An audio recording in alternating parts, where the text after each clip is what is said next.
Victim doctor की body बिना कपड़ों के मिली तब दोनों आंखों और मुंह से खून निकल रहा था। पूरे चेहरे पर चोट थी, होंठ फट गए थे, गर्दन की हड्डी टूटी हुई थी, प्राइवेट पार्ट से भी खून निकल रहा था। Sanjay Roy was accused of raping and murdering a 31-year-old on-duty doctor in Kolkata. The incident took place on 8 August 2024 in the state-run RG Kar Medical College and Hospital.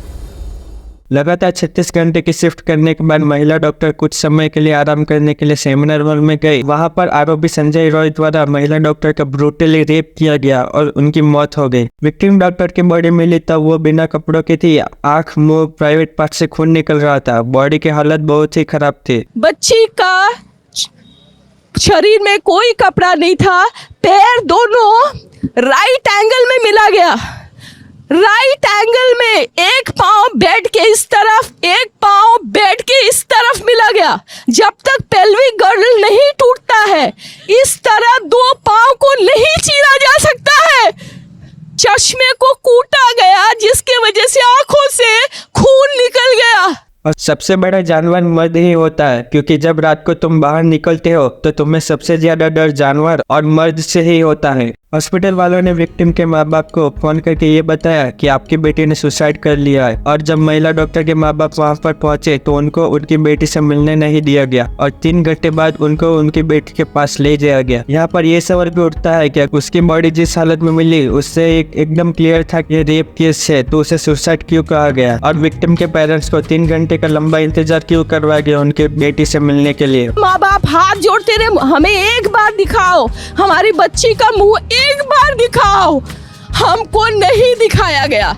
इसके बाद doctors ने protest किया, बात फैलने लगी। तब victim का postmortem किया गया। पोस्टमार्टम रिपोर्ट के मुताबिक महिला डॉक्टर जब आरोपी से खुद को बचाने की कोशिश कर रही थी तब उनके चेहरे पर घाव आए, जिसके दौरान उसका चश्मा भी टूट गया। आरोपी ने उसके चश्मे के ऊपर मुक्के मारे, जिससे चश्मे के कांच महिला डॉक्टर की आंखों में चले गए, जिससे उनकी आंखों से खून निकल रहा था। फिर भी महिला डॉक्टर खुद को बचाने की कोशिश कर रही थी, लेकिन आरोपी संजय रॉय ने डॉक्टर की दाएं हाथ की रिंग फिंगर तोड़ दी जब वो आरोपी के चेहरे को नोच रही थी। कुछ देर बाद वो बेहोश हो गई। तब संजय रॉय रेप कर रहा था। महिला डॉक्टर के पैरों को इस हद तक स्ट्रेच किया गया था कि उसकी हिप बोन टूट गए। इसी के कारण महिला डॉक्टर की वजाइना से बहुत खून बह रहा था। वो डॉक्टर शोर न मचे इसके लिए उसके मुंह को बंद करा गया था। बाद में उसको गला दबा कर मार दिया। महिला डॉक्टर की बॉडी जिस हालत में मिली वो इंसानियत पर सवाल करने वाला था।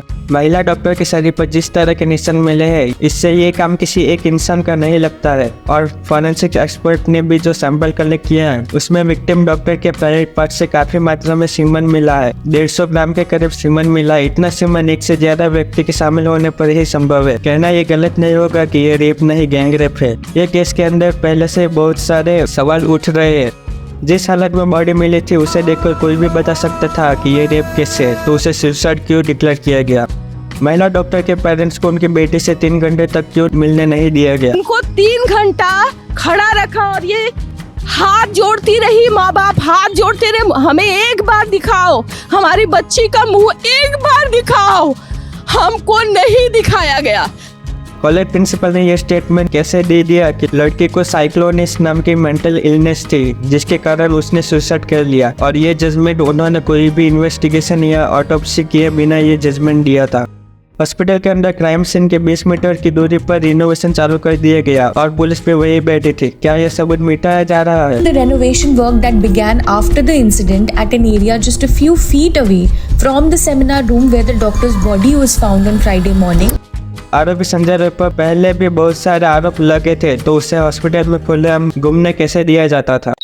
मैं क्षमा चाहता हूँ कि जिस पुरुष जाति का निर्माण किया, आज उसी पुरुष जाति ने स्त्री की ये दशा की है। आज धर्म और अधर्म की परिभाषा एक हो चुकी है। आज ईश्वर का मानव जाति से विश्वास उठ चुका है। इस संसार की ओर से, मनुष्य जाति की ओर से, इस समाज की ओर से मैं नारायण तुमसे और इस संसार की हर एक स्त्री से क्षमा मांगता हूँ।